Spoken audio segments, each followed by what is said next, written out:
بسم اللہ الرحمن الرحیم۔ معزز ناظرین و سامعین، بی ایس کے اسلامک اسٹوڈیو کی طرف سے آپ سب کو محبت و بھرا سلام۔ حضرت ربیع بن سلمان علیہ السلام فرماتے ہیں کہ میں حج کے لیے جا رہا تھا، میرے ساتھ میرے ساتھی بھی تھے۔ جب ہم کوفہ پہنچے تو میں کوفہ کے بازار میں ضروریات سامان خرید رہا تھا کہ میں نے ایک عجیب منظر دیکھا۔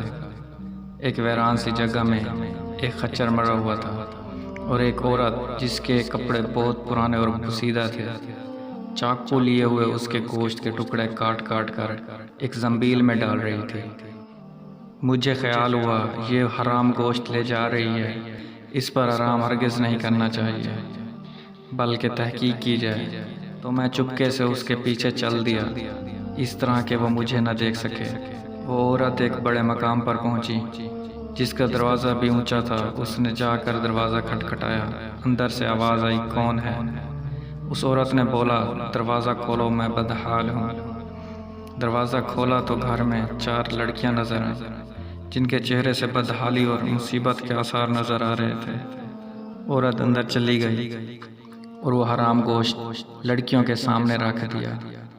میں چھپ کر یہ سب دیکھ رہا تھا۔ میں نے دیکھا اندر سے گھر برباد اور بالکل خالی تھا۔ اس عورت نے روتے ہوئے لڑکیوں سے کہا، اس گوشت کو پکا لو اور اللہ کا شکر ادا کرو۔ وہ لڑکیاں گوشت کاٹ کاٹ کر آگ پر بھوننے لگیں۔ مجھے بہت تکلیف ہوئی۔ میں نے باہر سے آواز دی، اے اللہ کی بندی، اس حرام گوشت کو نہ کھا۔ اور وہ کہنے لگی، تو کون ہے؟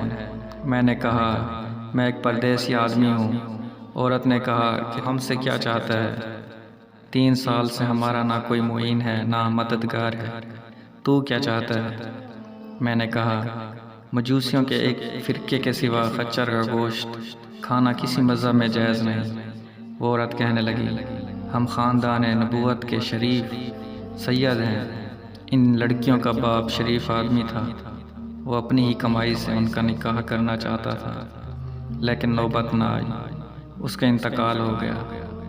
جو ترکہ اس نے چھوڑا تھا وہ سب ختم ہو گیا۔ کہ معلوم ہے حرام کھانا جائز نہیں، لیکن اسرار میں جائز ہوتا ہے۔ ہمارا 4 دن کا فاقہ ہے۔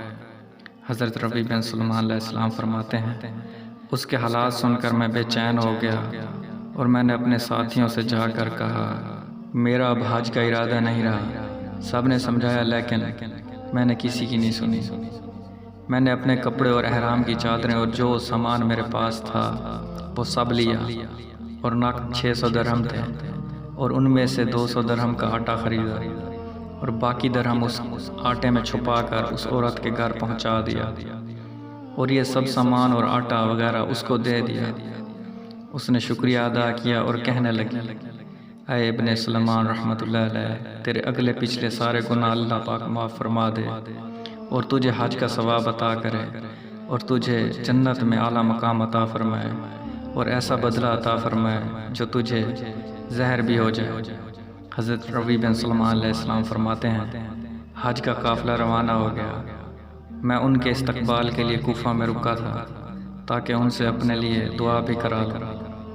جب حجاج کا ایک قافلہ میری آنکھوں کے سامنے سے گزرا تو مجھے اپنے حج سے محروم ہو جانے پر بہت افسوس ہوا۔ رنج سے میرے آنسو بھی نکل آئے۔ جب میں ان سے ملا تو اللہ تعالیٰ تمہارا حج قبول کرے دعا کی، تمہارے اخراجات کا تمہیں بدلہ عطا فرمائے۔ ان میں سے ایک نے کہا، یہ کیسی دعا ہے؟ اس شخص کی دعا جو دروازے تک کی حاضری سے محروم رہا۔ وہ کہنے لگے، بڑے تعجب کی بات ہے، تو ہمارے ساتھ عرفات کے میدان میں بھی نہ تھا، تو نے ہمارے ساتھ طواف بھی نہیں کیے۔ اتنے میں میرے شہر کے حاجیوں کا قافلہ آ گیا۔ میں نے کہا، اللہ تعالیٰ تم سب کا حج قبول فرمائے۔ وہ کہنے لگے، تو ہمارے ساتھ عرفات میں نہیں تھا کیا؟ طواف بھی کیا، اب تو انکار کر رہا ہے۔ ان میں سے ایک شخص آگے بڑھا اور کہنے لگا، بھائی انکار کیوں کرتے ہو؟ تم ہمارے ساتھ مکہ مکرمہ مدینہ منورہ میں نہیں تھے کیا؟